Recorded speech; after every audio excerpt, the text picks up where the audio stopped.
বৈষম্যহীন একটা সমাজ গঠনের ব্যাপারে নবী সাল্লাল্লাহু আলাইহি সাল্লামের অবদান ছিল।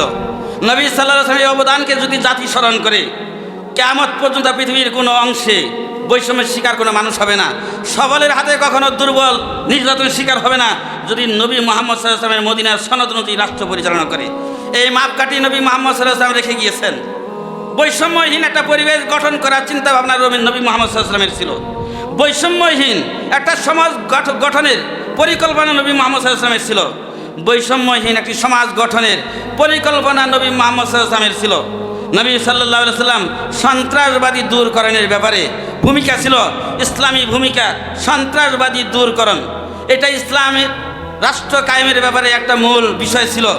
রাষ্ট্র যদি অতক্ষণ পর্যন্ত রক্ষা পাবে, যতক্ষণ পর্যন্ত রাষ্ট্র সন্ত্রাসবাদী থেকে মুক্ত থাকবে, হেফাজতে থাকবে, যতক্ষণ পর্যন্ত পৃথিবীর কোনো ভূখণ্ডে কোনো রাষ্ট্রে রাষ্ট্রনায়কদের ছত্রছায়ায় একজন মাত্র সন্ত্রাসী জীবিত থাকবে, আল্লাহর কসম খেয়ে বলি ওই রাষ্ট্রে কখনো শান্তি ফিরে আসতে পারে না।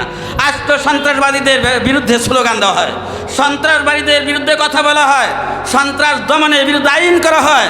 এই সন্ত্রাসবাদীদের বিরুদ্ধে আইন করা, তাদের দমন করা আইন করা, রাষ্ট্রের পক্ষ থেকে ঘোষণা করা, প্রশাসনকে খেপিয়ে দেওয়া সন্ত্রাসবাদীদের বিরুদ্ধে, এটা একটা জাতিকে ধোঁকা দেওয়ার একটা মাপকাঠি। ইসলাম কখনো সন্ত্রাসবাদীকে দমন করা এটা বিশ্বাস করে না। নবী সাল্লাল্লাহু আলাইহি সাল্লাম একটা সোনালী রাষ্ট্র কায়েমের জন্য সন্ত্রাসবাদীকে দমন করার এই মন্ত্র সাহাবায়ে কেরামদেরকে এবং মুসলিম জাতিকে শিক্ষা দেন নাই।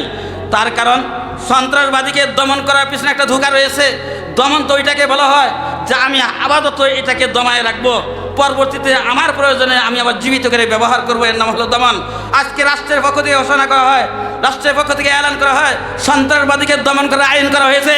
ও মুসলমান, এর পিছনে বড় একটা ধোঁকা হলো দমন তারা করতে চায় যারা আবার এই মসনদ থেকে বাইরে বিক্ষিপ্ত হলে নিক্ষিপ্ত হলে প্রয়োজন বোধে আবার ওই সন্ত্রাসী দেহকে জীবিত করে আবার নিজেদের কাজে ব্যবহার করে আবার মসনদে ফিরে যাবে।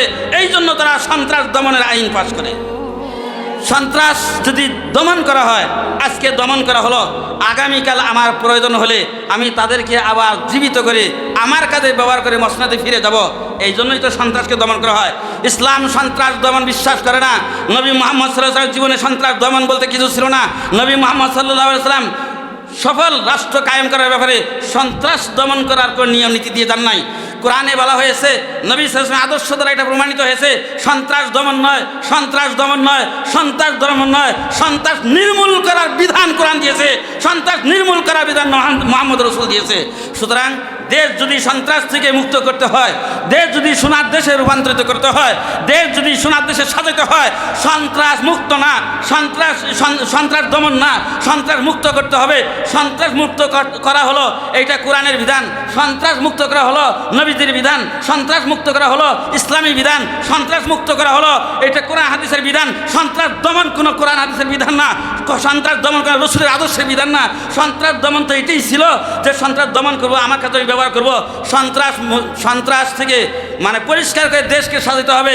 কোরআনের বিধান হলো যদি পরিবেশের মধ্যে কেউ ত্রাস ছড়ায়, সন্ত্রাসী কর্মকাণ্ড করে, সন্ত্রাসী কাজে জড়িত থাকে, কোরআনের বিধান হলো তাকে উপযুক্ত শাস্তি দিতে গিয়ে তাকে হয় দেশ থেকে তাড়িয়ে দাও, দেশান্তর করে দাও, অন্য দেশে পাঠিয়ে দাও। ভারতের মুখোমুখি হলে, ভারতকে ভালোবাসলে ভারতের দিল্লিতে পাঠিয়ে দাও। আর যদি তা না হয় ওই সন্ত্রাসীকে জনসম্মুখে ফাঁসির কাছে ঝুলে তাকে হত্যা করো।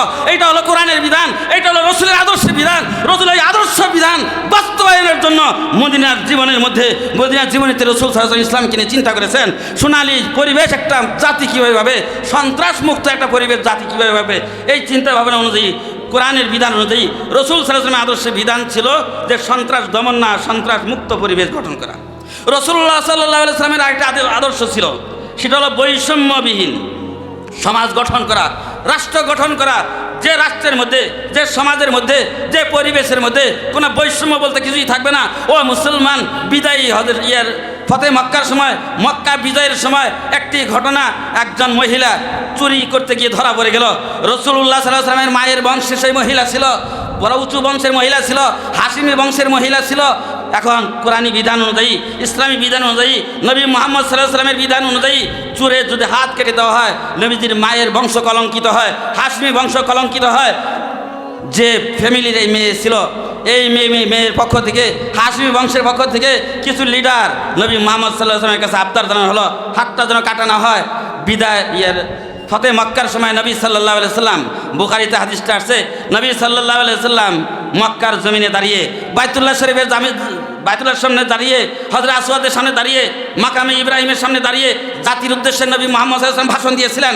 জাতির উদ্দেশ্যে মুহাম্মদ সাল্লাল্লাহু আলাইহি ওয়াসাল্লাম বলেছিলেন, বৈষম্যবিহীন সমাজ গঠন ব্যাপারে রাসূল সাল্লাল্লাহু আলাইহি ওয়াসাল্লামের বক্তব্য ছিল গোটা জাতিকে উদ্দেশ্য করে নবী মুহাম্মদ সাল্লাল্লাহু আলাইহি ওয়াসাল্লাম যে বক্তব্য দিয়েছিলেন, এই বক্তব্য যদি আজকে দেশের, পৃথিবীর কোনো দেশের, কোনো স্থানের, পৃথিবীর কোনো ভূখণ্ডের রাষ্ট্রনায়ক গোটা পৃথিবীতে যে কোনো দেশের অবস্থা হোক না কেন, রাষ্ট্রনায়ক হোক না কেন, নবী সাল্লাল্লাহু আলাইহি ওয়াসাল্লামের পুরা জীবনী যদি গ্রহণ না করে, শুধু নবী সাল্লাল্লাহু আলাইহি ওয়াসাল্লামের থেকে বক্তব্য বৈষম্যবিহীন সমাজ গঠনের ব্যাপারে যে বক্তব্য রাসূলের জাতির উদ্দেশ্যে দিয়েছিলেন, মাকামে ইব্রাহিমের সামনে, হযরত আসওয়াদের সামনে, বাইতুল্লাহ শরীফের সামনে, হেরেমের মধ্যে দাঁড়িয়ে শুধু এই বক্তব্যটাকে যদি পৃথিবীর কোনো রাষ্ট্রনায়ক অনুসরণ করে, আল্লাহর কসম খেয়ে বললাম, ওই দেশটা বৈষম্যবিহীন একটা দেশ গঠন হবে, সোনার দেশে রূপান্তরিত হবে।